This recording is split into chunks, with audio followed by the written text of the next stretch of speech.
और बुलेटिन की शुरुआत इस वक्त की अहम खबर के साथ। मध्य प्रदेश में वोटर्स फर्जीवाड़े का खुलासा हुआ है। राज्य निर्वाचन आयोग की रिपोर्ट में यह खुलासा हुआ। ग्वालियर इंदौर में सबसे ज्यादा संदिग्ध पते, 1699 पतों पर एक ही घर, 50 से ज्यादा वोटर्स, 7.95 लाख पते ऐसे हैं जिनमें 20 वोटर्स तक दर्ज है। इंदौर और भोपाल निगम में भी फर्जीवाड़े की आशंका है। तो बिहार की वोटर लिस्ट रिवीजन पर उठे विवाद के बीच मध्य प्रदेश में भी चौंकाने वाले आंकड़े सामने आए। राज्य निर्वाचन आयोग की ताजा रिपोर्ट के मुताबिक प्रदेश में 1069% पते ऐसे 696 पते ऐसे हैं मिले हैं जहां पर एक ही घर में 50 से ज्यादा वोटर रजिस्टर्ड हैं।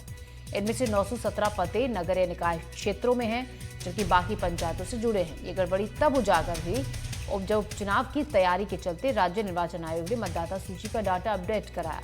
MP state electronic development corporation के सॉफ्टवेयर से जब मतदाता सूचियों का मिलान हुआ तो ये पते चिन्हित हुए। आयोग ने एक ही पते पर रजिस्टर्ड मतदाताओं की संख्या के आधार पर उन्हें 5 श्रेणियों में बांटा और सबसे ज्यादा फर्जी पते चंबल संभाग में आए।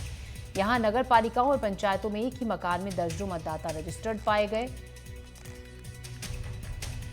और इस खबर पर ज्यादा जानकारी के साथ आकाश द्विवेदी हमारे सहयोगी हमारे साथ जुड़ रहे हैं। आकाश, मध्य प्रदेश में वोटर्स फर्जीवाड़े का और बड़े पैमाने पर यह फर्जीवाड़ा हुआ है, जिस तरीके से बताया जा रहा है कि एक ही घर में 50-50 वोटर्स और भी तमाम तरीके की जो खामियां हैं वो उजागर हुई। बिल्कुल, जिस तरीके से बिहार में वोटर लिस्ट रिवीजन को लेकर विवाद उठा है, उसके बाद मध्य प्रदेश में अभी हाल ही में जो निगम पंचायतों के उपचुनाव हुए हैं, उसके पहले जो राज्य निर्वाचन आयोग ने मतदाता सूची का मिलान किया, उसमें एक चौंकाने वाली जानकारी सामने आई है। कई घरों में कई पतों पर 100 मतदाता रजिस्टर्ड पाए गए हैं। कुछ जगहों पर ये संख्या 50 भी है, 20 भी है। ऐसे कुल 16,996 है लगभग आसपास जो ये आंकड़ा है। और इस आंकड़े के आधार पर अब फिजिकल वेरिफिकेशन की तैयारी की जा रही है। माफ़ कीजिएगा, मैंने आंकड़ा गलत बोला। 1996 ऐसे कुल पते रजिस्टर्ड किए गए हैं जिनको चिन्हित किया है राज्य निर्वाचन आयोग ने। और इन अब एड्रेसेस पर घर घर जाकर राज्य निर्वाचन आयोग की टीम, खासतौर पर बीएलओ जो है, वो फिजिकल वेरिफिकेशन करेंगे। अगर कोई भी मतदाता का नाम फर्जी पाया जाता है या उसमें किसी भी तरीके की लिस्ट में जानकारी सामने आती है कि वो मतदाता उस रजिस्टर्ड पते पर नहीं है, तो निश्चित तौर पर सूची से उसका नाम काटा जाना है। सबसे ज़्यादा जो मतदाता हैं इस तरह के वो ग्वालियर चंबल अंचल में पाए गए हैं। यही हाल भोपाल, इंदौर और आसपास के ज़िलों में भी देखने को मिला है। अब राज्य निर्वाचन आयोग की टीम की जिम्मेदारी ये है कि वो बीएलओ के जरिए इनका फिजिकल वेरिफिकेशन कराए।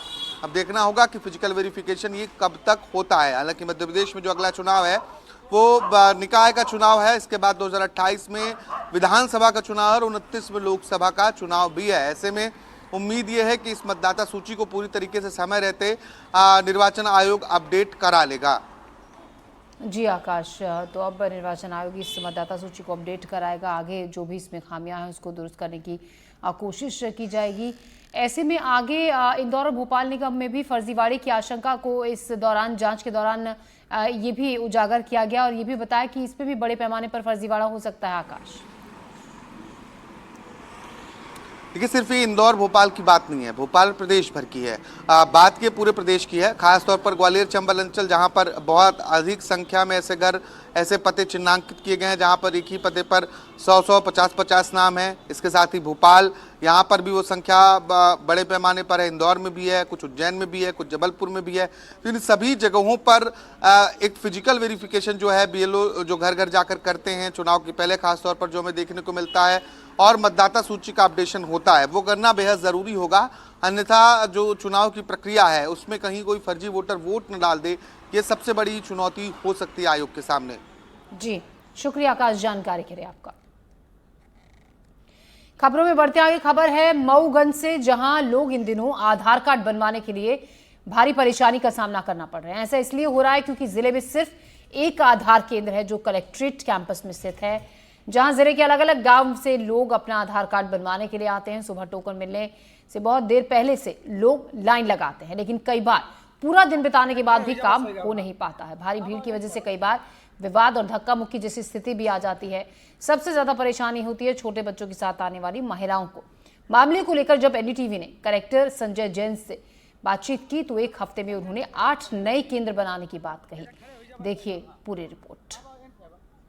मध्य प्रदेश में जो आधार सेंटर की आधारशिला रखी गई थी, लगभग वहां पर कई प्रकार की शिकायत के बाद जब कई जगह के आधार सेंटर को बंद करके उन प्रशासनिक कार्यालयों के चौखट में आधार सेंटर की खोलने की एक आधारशिला रखी गई, ताकि कई जो शिकायतें और जो समस्याएं हैं उससे निजात मिल सके।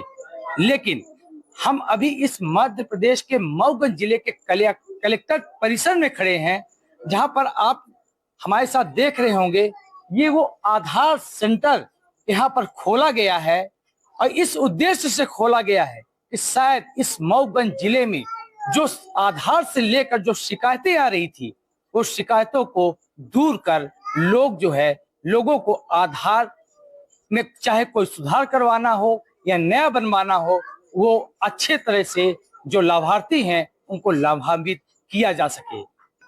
क्या करने आई हैं? यहाँ आधार अपडेट करवाने आए हैं। कितने बजे आई हैं? आए हैं कल 7 बजे। शाम को 7 शाम को 7 बजे बनवाने आई हैं? बच्चे का। कुल मिलाकर ये